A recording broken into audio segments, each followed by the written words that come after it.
bloop, bloop, bloop. Done 3 damage. Bloop, bloop, bloop.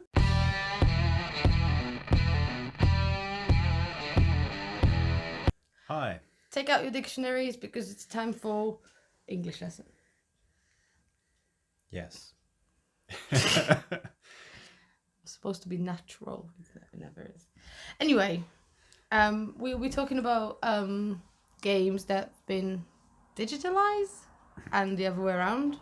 So games like video games that have been made into board games, and board games that have been made into apps, and apps that have been made to board games. Yeah. Yeah. So I think that kind of made a full circle. Like, you know, people were like, oh, it's too many video games, too many PC games. Let's make a board game of it. So there you go, Doom, for example. Oh yeah, it's the original Doom board game. That was released in like 2003 or something. It was one of the Maybe. earliest Fantasy Flight ones. That was before Descent even. And apparently that was part of the framework for Descent, was the Doom board game. Really? I didn't know that. And essentially like a dungeon. Fun fact. One of the original dungeon crawler board games of the Fantasy Flight thing. Yeah. Just moving through, rolling dice, killing monsters. But now it goes the other way around. People make video games or / apps from board games. So like kind of get away from a screen, play on a table, and now it's like, play on a screen, don't play on a table. Yeah, well, I suppose it's with smartphones and touchscreen devices that's made board games come to thing, because like pointing and clicking, isn't as engaging for like a board game iteration as like just tapping things with your finger. Well, I guess it's more about being portable and like Ocean Explosion, for example. You wouldn't take it with you on holiday because it's just too many pieces. There's marbles and everything. Yeah, Ocean Explosion is quite a heavy game because it's full of glass marbles. Were the original ones in the box glass? They were. Or were they like Perspex or something? But they were wonky. Oh, yeah. Or something. And the colours were not very nice. But anyway, yeah. We got rid of it because we have an app. Well, the thing is, playing Potion Explosion, you feel like this is an app, but we're playing it as a board game. It feels like Bejeweled or like any of those other Candy Crush type things. Bejeweled, I've never heard of that. Bejeweled, I think that was like the Xbox version of Candy Crush. I don't know. So like, but also it's for playing solo. I mean, there are games you like and I don't that you'd rather probably play on an app. Yeah. Like, get the Santorini app. I have it. I'm not good at Santorini. That's why I don't like playing it because I just suck at Santorini. You know what? But the app is really good. You should get it. I mean, I got it, so you can play it. But I might give it a go. But I mean, also Onitama as well. Oh yeah. The problem I have with those kind of things, I don't really like playing against the computer on one of those little like chess style games because part of the enjoyment of those games is kind of I don't know, trying to outsmart your opponent who's sitting opposite you and kind of like I've moved here, and they're like, oh no, oh hang on, I'm gonna go here, and then they're like, oh no. But when you're playing against a computer, obviously there's not that back and forth, and it's just kind of like, well, you'll do it or you do it. And once I've beaten the computer, I kind of feel like I've done it. Yeah. I don't feel any need to play it again. So those kind of games, I don't really like playing them on apps. I think those games would be better if you play against another person on the app. Maybe, I don't know. I've never tried playing the online versions of what?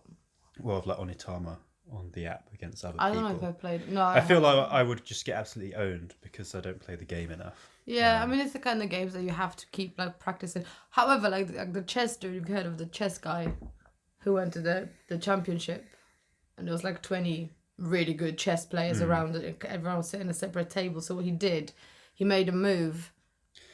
Like this guy's made a move on this table. He went and he made the same move, and then that was Darren Brown. No, it wasn't. Was it? Darren Brown did the same thing. Yeah, I thought it was just like a random person. He said, I'm not very good at chess. I don't play it that often, but I'm gonna play against like 20 grandmasters, and I reckon I will beat. He beat half of it. Yeah, because he was just doing the. He just copied the moves of of each table as you went around. So it was basically the Grandmasters were playing each other. They were playing the next table over because Darren Brown was just taking their move. And anyway, a bit off topic. Yeah. So, but the only game I ever played online, the app with someone else, was Mysterion. Oh yeah, because that's a bit different. And it was absolute crap. Really? Because people cannot give clues. And there's this little chat, and you're on a timer. Yeah. So you should quickly like, oh my god, I think this is... Yeah. Yeah, I don't know how Mysterion would work on an app that well. I mean, the app itself is well constructed, I think, because it doesn't crash, and, it's got all the pictures and blah, blah, blah. It's got the expansions, I think, as well. And it works kind of if you play against an AI, but if you play with people, you want to have your friends on the other end playing with you, because and then I went in a group and there's only German speaking group, only French speaking group, and I'm like, great, that doesn't help. Well, I think the first app of a board game I got was probably Carcassonne, but I'd already played Carcassonne at this point. It's quite an old game, and yeah, I mean, because it's such a simple game, the app works really well. It shows you everywhere that you can put each tile, and you can easily flip, rotate them, put them down. Pretty good. They've been... The problem is they don't have that many expansions on the app, at least last time I checked. 3. They've just got the river. They've got the... And... what's it called? The cathedrals, or something, or abbot or monk or whatever. You have to pay an extra $2.50 or something. But there are hundreds of... I mean, but this is a expansions. Good... I would...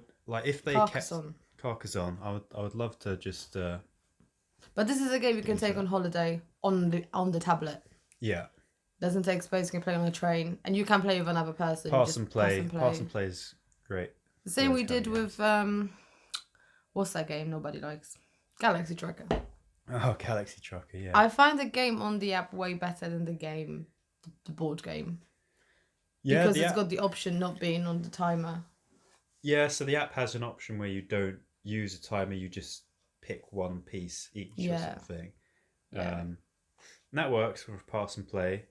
And because you're playing it on the app, it speeds other things up. So even though that is technically slower, the overall game doesn't feel that much slower. And the app's really good because it has a campaign, and you decide where you're going to go in the campaign, and you can take missions we're going to go to here. There's loads of asteroids in this bit, so okay, right, there can be lots of asteroids. I need to make sure I've got lots of guns and shields, or there are space pirates in this area, or there are lots of planets here, so you need to make sure you've got lots of cargo space. So. But that's a good app. Yeah, the Galaxy Trucker is one of the ones where the app, I think, is probably better than the board game. Yeah. I mean, I love the board game of making the ship really quickly. But it's so random. It's just sometimes the randomness of the cards you draw means some people's ships can get completely obliterated, and either they're going to laugh it off or they're going to be really annoyed about it. So we've got the great Galaxy Trucker incident of 2016 or something. Boards were flipped. Boards were flipped. Pieces were flying. Well, anyway, there are some new ones. I think. I mean, newish ones, like the Indian Summer. Oh yeah, that's been released. I don't know if you played it or not. I played it. Yeah, it's all right. And there was one more. Patchwork. I mean, this is not new, but these kind of games. Yeah, if you're on a train journey or a plane journey, you could just, because it's a 2-player game, just pass and play. Another one that works that way. I play a lot of games on my commute. You do. I have a 35-40 minute train journey into London, and I get on the tube. So I used to play Through the Ages. Oh, that is what I wanted to say. Yeah. So Through the Ages, I've never played the board game, but I've watched some videos on how the board game works, and it is really complicated. There are lots of tracks. Every time a card comes out, you need to adjust all these different tracks. You get cubes, and you get different color cubes, and you've got to make sure you put the right cubes in the thing. And there's all this upkeep. There's so much micromanagement for everything in this game. Apparently, it takes 3 or 4 hours to play.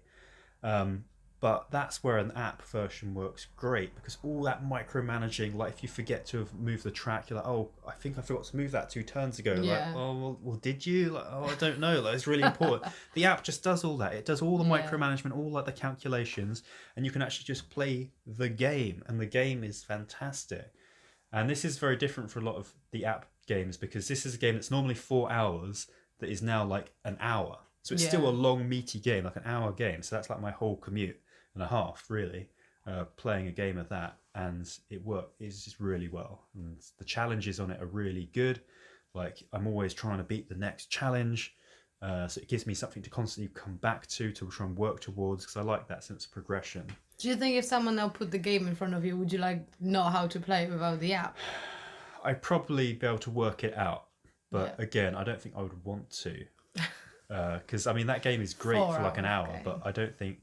There aren't many games I think would be good for like 4 hours. I think Shut 'em Sit Down's review of it, I saw, they said that by the end of the game, you're not doing that much different to the start of the game, just the numbers are bigger. So, yeah, I don't think it warrants that. But the app is fantastic. So, I mean, it's like $9.99 or something. So, it's a bit more expensive, pounds, but I think you really get your money's worth out of that one. There's a lot of depth meets it. So, if you have a long commute, I would definitely recommend checking out that one. Yeah. Well, you play more on a tablet, I play more on a PC. So, like, I play the Gloomhaven app. I mean, game. The Gloomhaven game and the... Just released, the Scythe and Terraforming Mars. Terraforming, yeah. One of those games that we don't own. And I said it last time. I said it, we do not own Terraforming Mars. And someone went, why would you publicly admit that?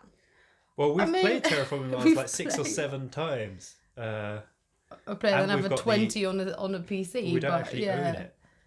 Well, because it's an expensive game, because it is about 40 quid, the game itself, with no expansions. No, it's more expensive than is that. Is it? Yeah. I saw it in a board game shop for like 75 quid. 75? You can buy it online most places for like 55, 60. And every now and then you manage to find a cheaper one for like 45, right, 50. So there we go. So let's say it's £55 for a game. Yeah. I hate those little boards they do. So you need to get an upgraded those because boards, so that's another like 20 quid probably. And all these pieces we saw last time, I don't want to play with like normal pieces. We had at the board game cafe, they've got 3D printed pieces for this, and oh my god. So, I'm not playing. I mean, the board game cafe we go to, it has this game. It has all the expansions for it. It has like pimped out everything for it. So I'm quite content just playing it every once again when we go there. Yeah. Because it's not the game that you want to play every week anyway. Apart from the cards that have been battered and the cards with mold battered. Actually grows mold. Yeah. Well, it is an old game, but it shows how much people play it. But the app version is really good. Yeah, so the PC version is... I love it. I mean, it looks really cool. Like when you put the ocean in. And again, does everything for you. It puts up the temperature if you forget to put something. Does the points. Does all your money and everything. That's the 2 best things about apps, I think. Is 1, micromanaging all the little bits and bobs like that. And 2 is shuffling cards. Because I can't shuffle cards. One of the best like little quick apps you can play is Onirim or Onirim or however you pronounce it, which is a solo game you play, and in the game you're shuffling cards and putting them out, and you're trying to... It's a whole series, isn't it? Like Onirim, there is new on the I don't know if they're going to bring app versions of the other ones, but that one I can play a round of that in 2.5 minutes. So I can play a game or even 2 games of Onirim whilst I'm going 4 stops on the tube from like Waterloo to where I work. So there's a weird noise from outside.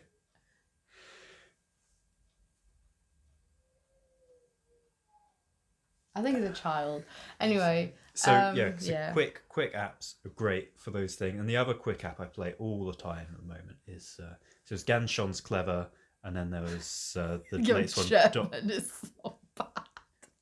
Doppelt. Doppel's so clever. Yeah, that one. That one. Double was clever. I've never played the actual versions when we roll in the dice and you sit around a table with other people. Because the app just costs like 2 quid or whatever. And I just play it over and over. Because there seems to be that holy grail of like, if you can get to 300 points, that's Have you yet? That's when you can like publish your score on Facebook and say, look, I got It used over to be 300 200, and now all of a sudden it's 300. It's like I think once I beat 200, and that's what everyone said. Oh, that was 300. I'm like, oh my god, I'm not doing. So in the this. first game, the GANs version, Yeah. I got over 300. I got 301 in like the first week of getting it, and I've never been able to do it since. Really? And then the Doppelt one, I mean, the closest I've got is like 270 something. Okay. But I mean, that's a perfect implementation of a quick, cheap little app, and you just you press the button, it rolls the dice, and you select where you want to put them. It highlights all the possible places you can put them, makes it really quick and simple. Yeah. So that's a great version of that. Yeah. So that was a cheap one. So now I'll go for an expensive one. I'll go for Scythe, the digital edition of Scythe. So this isn't an app as such. This is an actual. It's a game, like PC game. Yeah. Like Terraforming Mars. You can't get it on tablets. Such it needs a bit more hardware. But I think it is gonna be. Isn't it gonna be available on like it might iOS be, and stuff? but maybe only on more powerful systems. But it's so good. Like when you put all the, what's it called? The things on Max, all the settings on Max. Oh my god, it's just. Oh. Really? Oh, I've not seen it all on Max. Have you not played it? I've not played it. No. Oh, it's good. It's really good. Like everything, it moves on the board as you would move it and everything, and it just like it's got the sounds of like the wood and everything when you're building. It's just these little things that make it really cool. Nice. But I think there was something I didn't like in the beginning. Probably they've updated it since because I haven't played it for ages. It's like if you haven't clicked, so the clicking the options you're choosing on your player board, you can unclick it by accident, and it's not gonna ask you, are you sure about it? And it's just like, I wasn't sure. You can't take it back. Sounds like the kind of thing they would fix. I probably fixed now. I haven't touched it since, but it is good. It's good. You have a cheap one maybe. Yeah. On your side. I'm doing the expensive one. Oh, so what else I used to play a lot of? The Rolling Dice Cthulhu one. Elderside. Yeah. Because that's co-op, but I mean, really, you can just play on your own. That kind of works in an app. I like the app. I mean, it was. Yeah. Again, I mean You're just rolling dice. You're rolling dice. I mean, the app seems really difficult. People tell me that the board game is a little bit easy, but I don't know. I find the We've app never really played hard. the board game actually, have we? No, they've got it at the cafe, but I really like that one. And basically, there are different elder gods to fight against, and so it gives you a sense of progression. Like, right, I need to keep winning, like fighting Yig until I beat him. Like, right, I'm beating Yig. Right, who's the next one? So I like that sense of progression. Once I've beaten all of them, then there's less replay value for me. It's more just like if I'm really bored and I haven't played it for a while, I might give it a go. But they're all different characters, all have different abilities. Some characters seem a lot better than others, and I tend to play them more. Like there's that lady with the two guns and the hat who seems to be like amazing. Like Barnes, or what's her name? She can Jenny add like Barnes. a yellow or red extra dice to things, and like just seems so really good. Well, it's a good app. Yeah, it's done really well. Really, really nice app. If you like the Cthulhu stuff, you want something cooperative or solo. It's a bit more spooky, that one. Yeah. Another expensive one. Okay. Gloomhaven. Well, it's early access. Early access. True. You only have 4 characters to choose from. And thinking the actual board game costs like over £100 to get this huge box, and it's worth it. So with this, really I've got like. But the app's £20 or something. The 25? app is £20, 19.99 I think it was. However, like the whole big Gloomhaven box, if you get the Helper app, you don't need half of the box. Yeah. Because I mean that's probably a different. I mean this is for people who don't mind apps, right? If you put the game out on the table like we did in the beginning with all the monsters and you have to keep track of their health, and this is a lot of work.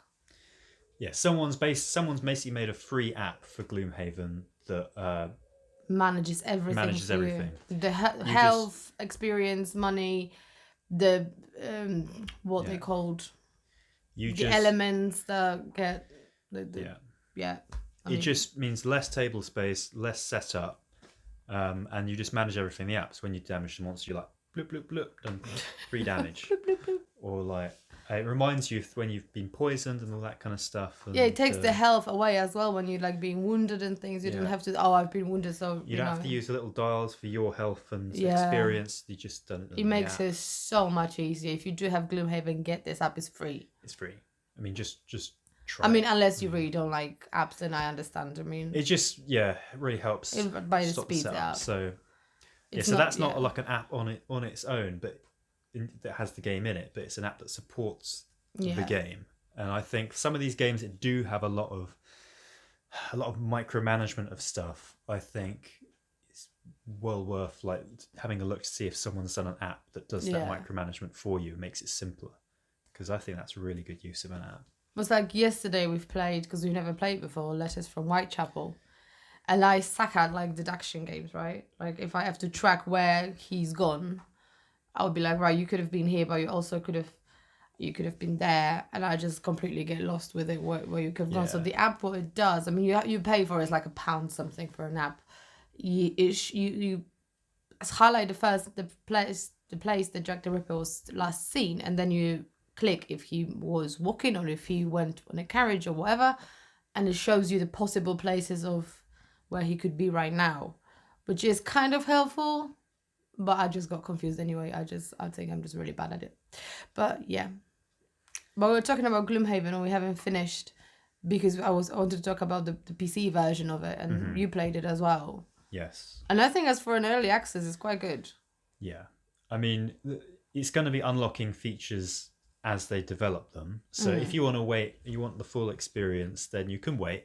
Or you could just buy it now because it's cheap.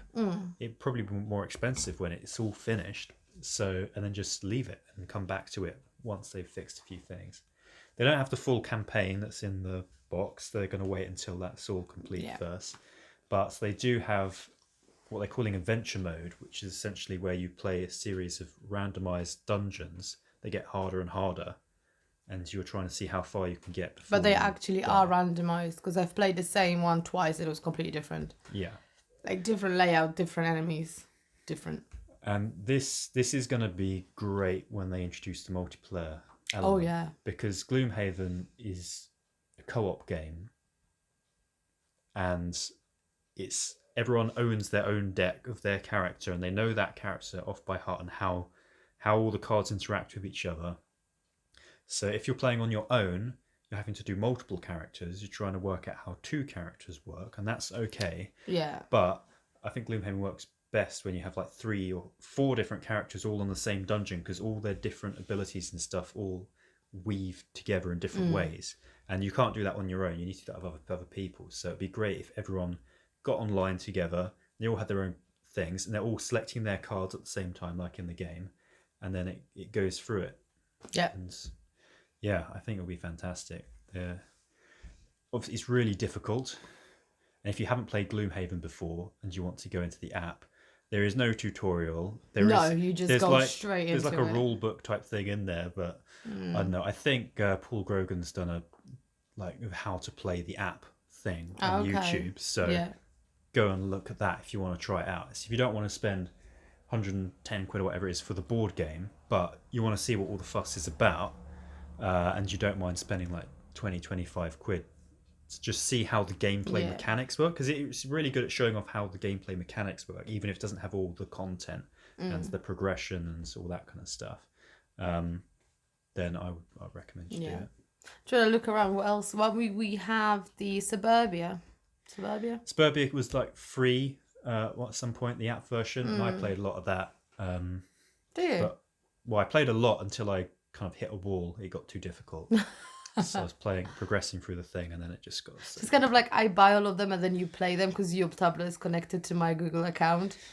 And I just get the apps, and then you're like, oh, I never played this. I don't think I've played any for the last month. I'm more of like the Harry Potter now game. Just trying to play this, but it doesn't work. Yeah, and Suburbia is all about like tracks. Like as you put something down, it upgrades your income track and your happiness track on all these different things. And so just having it all done by the app means it speeds everything up a lot quicker. You used to have on your iPad, you had Forbidden Island? Oh, it's one of the very first apps I had. I had this probably 10 years ago. I had this on my iPad. And again, you could play that on your own because it's a co-op thing. Yeah. Or play with other people, and it's simple enough. Just going around trying to collect all We the had to play on treasures a and train get on the back. time, didn't we? We put a train and Yeah. plane and things. What about the other way around now? Apps that have been made into games, or PC or Xbox or whatever video games that have been made into. So we've played this Kingdom Rush. Oh, okay. So That Kingdom Rush been on Tower Defense. Kickstarter or something. Yeah, Tower Defense Tower app. Defense app, yeah. And yeah, we played some Kickstarter version of that, and yeah, it was alright. It was alright. I wouldn't back it just because I know it wouldn't hit the table as much. Yeah, it's not your kind of thing anyway. But it looks nice. Yeah, they've done it really well. The production And value is good. it's a good idea for a game because there isn't, I think, many tower defense games per se as like is literally a tower defense game. You do, like yeah. There's this other one we played, the Age of Towers, but it was rubbish. Anyway, so yeah. Another one is This War of Mine. Ooh, but that's PC game into board game. Yeah. Yeah. Yeah. Well, so I played the board game first, then I played the app, and they're both fantastic. Hard. Really difficult. Depressing. We've never completed the board game. No. We've played it like 5 or 6 times now. That's not a lot. People play it like 30 times and still don't complete. Yeah, but each time you play it is like a 3-day game session. Yeah. Need to get it back on the table at some point. Yeah, so if you don't know what this game's about, it's set in a war-torn country in the middle of some kind of war zone, and you're just civilians trying to survive in a bombed out city. So you're having to go and scavenge for food, and you're going to scavenge for materials, and then you're crafting things in your house to help you. You need to make sure you've got enough water, you need to make sure you've got enough food. You need to make sure you're warm enough as well, because once it starts going into winter, if it's too cold, everyone starts getting ill, and they all start getting sicker and sicker. And the sicker your characters get, the less they can do. So a healthy character has lots of it's kind of a little bit like worker placement. A healthy character has lots of things they can do, whereas an ill character can only do like maybe one thing or even no thing. Like It might just be in bed. Just like, but I think app is, as you said, the app is easier to. the app is easier than a game. It gives you more stuff. The app is just about managing your time, just making sure you do enough things and in the time limit. Whereas the board game is a bit more thinky, like, right, I can only do 2 things with this character. What am I going to do? One is get up and 2 is lie down. Basically, yeah. I could go outside like in the day because I know that I can potentially get some good stuff, but there's like a 1 in 10 chance a sniper's going to hit me in the head. So do I want to risk that? Just like in real life. Yeah. Yeah, I'm thinking if there's anything else. I mean, I'm just going to turn around for a second. You play more apps than I do, so you should probably have any more ideas. I mean, I know there are apps that we haven't mentioned just because we don't play them, like Jaipur, I think. Yeah. And Splendor, I think that's got an app. Ticket to Ride. Mm-hmm. Ticket to Ride app's really good. Is it? I don't like Ticket to Ride. I really like it. Catan obviously has an app. Catan, the Catan app is decent as well. It does all the Catan things you'd expect Catan app to do. Anything else? In terms of ones that we've played a lot. In terms of ones that are there, but I played Ghost Stories. Oh yeah, Ghost Stories. Ghost Stories is an incredibly difficult. No, is it called Ghost Stories? I think it is. Okay. Yeah, the name doesn't make any sense because it's not about storytelling. It's just about ghosts relentlessly attacking your village, and you're trying to defend against them. Maybe. Oh, Pebble, get your tail out of the camera. This game is ridiculously hard, Ghost Stories, and we played the board game version once, and I think we played a rule wrong. Absolutely, we played it completely wrong. Made it much easier for us. Yeah, we're like, oh look, we won, and my cousin, we played it with him because he like rented that game from somebody or whatever. Yeah. He was like, oh, it's a very hard game. We played it. He was like, we won. And they were like, oh, we played this completely wrong. So we got the app, and I was playing the app solidly for about 2 or 3 months before I beat it. Once I'd beaten it, I never played it again. Okay, all right. But yeah, that was a very well done app. Very difficult challenge. Just kept me wanting to come back over and over again to try and beat it because I kept feeling like, oh, if only I'd done that, I probably could have got to that next ghost or whatever. So yeah, Okay. doesn't feel impossible, but it's just incredibly difficult. I think that's it then. Yeah. I mean, unless there's another PC game you can think of or anything like I know that. Seven Wonders now has an app. Not played that. That haven't might be played good. Mr. Jack Pocket. Mr. Jack Pocket, yeah, That's all right. quite good. Yeah. Is that it? I think Just looking around like. they're going to be coming out with a Mansions of Madness style thing, aren't they, later on? What, like a computer game? Yeah. Oh, Mother's Embrace it's called, and it was supposed to be out now, but it's not. But it's gonna be on Steam. Yeah. It's literally Mansions of Madness, the game. You just walk in and investigate and do stuff. As we were talking, I thought of a riddle for you. Oh. I mean, yeah. So basically, what I want to do is every time we do that, at the end, Matt's gonna have a riddle or ask a question, and you have time to answer it. And then see if Matt can answer it or if I can answer it. So my question is, stop doing that. It's a game. Yes. Where you hope wood to beat plastic. Wood to beat. Oh, I know this one. Well, you can answer it if you know this one. I'll give you time. All right. This is. Why have I forgotten the name of the game? It's that one. Spirit Island. It is Spirit Island. Yes, all the bad guy pieces are all made of plastic. Ugh, it's the plastic containers, and all your elements are made of wood. Like, oh, nice natural wood, nice. Well done, you get a point. Yeah, keep score. So I think that will be it. Yeah, let us know what your favourite app versions of board games are, or if any of them replaced them, like you actually sold the board game. That'd be interesting to know if it was enough, and why you decided you would sell the board game because the app just does it better. Or the other way around, you tried the app version of the board game and just was missing the thing that the board game had. The app wasn't as good. So yeah, I'd be interested to see what you think on that. Yep.